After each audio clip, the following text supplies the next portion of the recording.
An original podcast from podlatino.com.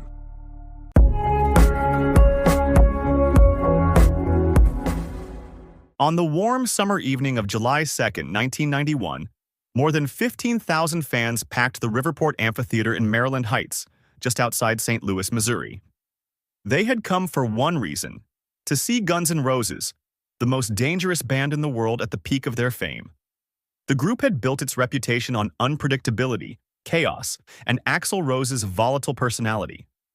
But that night, the line between rock and roll rebellion and real violence blurred in ways no one could have anticipated. The show began with the intensity that made Guns N' Roses legendary. Slash's guitar cut through the humid air, Duff McKagan's bass thumped like a heartbeat, and Axl Rose prowled the stage like a predator in leather and snakeskin. For the fans, it was a dream unfolding under the summer sky. But beneath the music, tension simmered. The band was notorious for late starts, fights, and on-stage meltdowns. That reputation wasn't just myth, it was a fuse waiting to be lit. Midway through the set, as the band launched into Rocket Queen, Axl's sharp eyes caught something in the crowd. A fan near the front was taking photographs with a small camera, despite a strict no-photo policy enforced at the venue. Rose, known for his thin patience and explosive temper, gestured toward security to take the camera away. Nothing happened. The fan kept clicking, the flashes cutting through the darkness like sparks.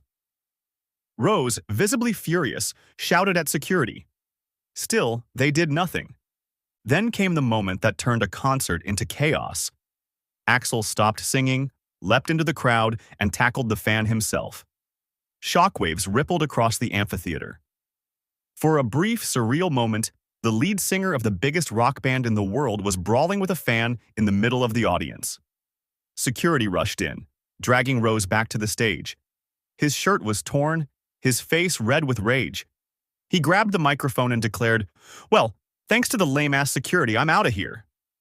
And with that, he slammed the mic to the ground and stormed off stage. At first, the crowd was stunned into silence. Then the realization set in: the show was over. The band followed Rose backstage, and the house lights came up. The disappointment boiled into anger. Fans had paid good money, traveled from across the region, and waited hours for this moment, only to see it collapse in seconds. The anger ignited into violence. Bottles flew through the air, seats were ripped out and hurled like weapons. Fans stormed the stage, tearing apart equipment, smashing instruments, and looting whatever they could find. The amphitheater became a war zone. Security was overwhelmed, and local police scrambled to respond. For more than an hour, the riot raged, leaving dozens injured. Reports later counted more than 60 people hurt, 16 arrested, and the venue itself left in ruins. For Guns N' Roses, the St. Louis riot became a defining scandal.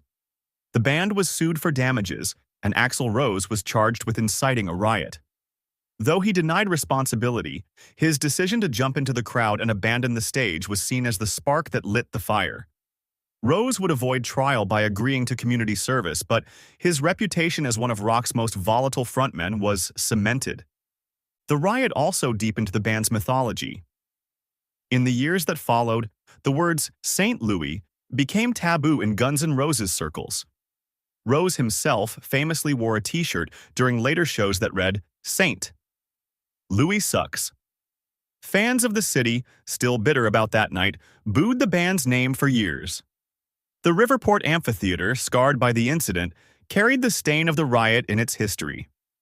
For the music world, the riot was a reminder of how quickly the line between performance and chaos could be crossed. Rock had always thrived on danger, on pushing limits, on feeding the audience's hunger for rebellion. But in St. Louis, that energy spiraled out of control. What was supposed to be an evening of catharsis turned into violence and destruction, echoing the darker side of rock's legacy. Looking back, the Saint. Louis Riot stands alongside Altamont and other infamous concerts as a cautionary tale. It showed that the raw power of music, when combined with ego, frustration, and a volatile atmosphere, could explode into something far more dangerous than anyone intended. Guns N' Roses would continue their meteoric rise, but that night remained a shadow over their legacy. Proof that rock and roll's most thrilling moments often dance dangerously close to disaster. 30 years later, fans still recall the chaos of that night. For some, it was a badge of honor, proof they had survived one of rock's most infamous riots.